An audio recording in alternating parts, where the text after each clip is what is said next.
Alice had always been fascinated with mirrors.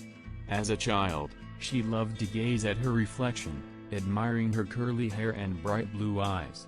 But as she grew older, something began to change. When she looked in the mirror, she no longer saw herself staring back.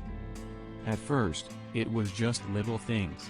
A flicker in her reflection's eyes, a movement that didn't match her own. But soon, Alice began to notice something more sinister. Her reflection would sneer at her, or twist his features into a grotesque mockery of her own. At first, Alice tried to brush it off as her imagination. But the more she tried to ignore it, the worse it became.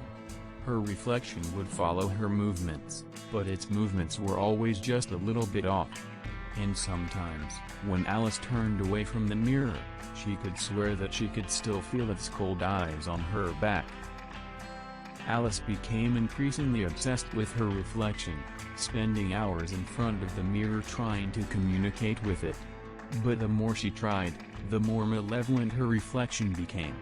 It would taunt her, telling her secrets that she had never shared with anyone. It would whisper dark promises of power and control, urging her to let it take over her life. Alice knew that she needed to do something, but she didn't know what. She began to research mirrors and their connections to the supernatural, and she stumbled upon a ritual that promised to banish malevolent entities from mirrors for good.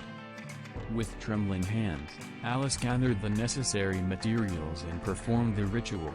As she spoke the ancient incantations, she felt a presence gathering in the room with her. But she refused to be intimidated. She stood her ground, calling upon all the strength she had to banish the entity from her mirror. When the ritual was over, Alice looked into the mirror once more. And this time, she saw her own reflection staring back at her, clear and unclouded. She knew that she had won the battle, but she couldn't shake the feeling that something was watching her, waiting for another chance to take control. Alice tried to put the incident behind her, but the fear lingered on. She avoided mirrors as much as possible, and when she had to look into one, she kept her eyes downcast, afraid of what she might see. But it wasn't long before strange things began to happen again.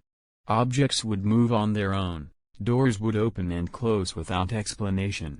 Alice's nightmares returned, more vivid and terrifying than ever before.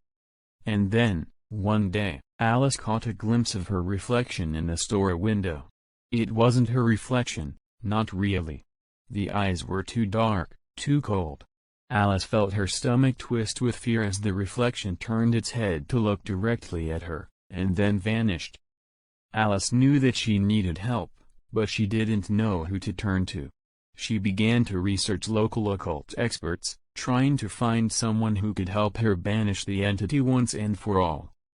Finally, she found a woman who claimed to have experience with malevolent spirits. The woman came to Alice's apartment, and together, they performed another ritual. This time, the entity fought back with everything it had, but Alice was ready for it. She refused to back down, her will strong and unyielding. In the end, they were successful. The entity vanished, and Alice was left alone with her thoughts. She knew that she could never go back to the way things were before. But she also knew that she had faced her fears, and emerged victorious. From that day forward, Alice kept her distance from mirrors. But she no longer feared them. She had faced the darkness within herself, and had come out stronger for it.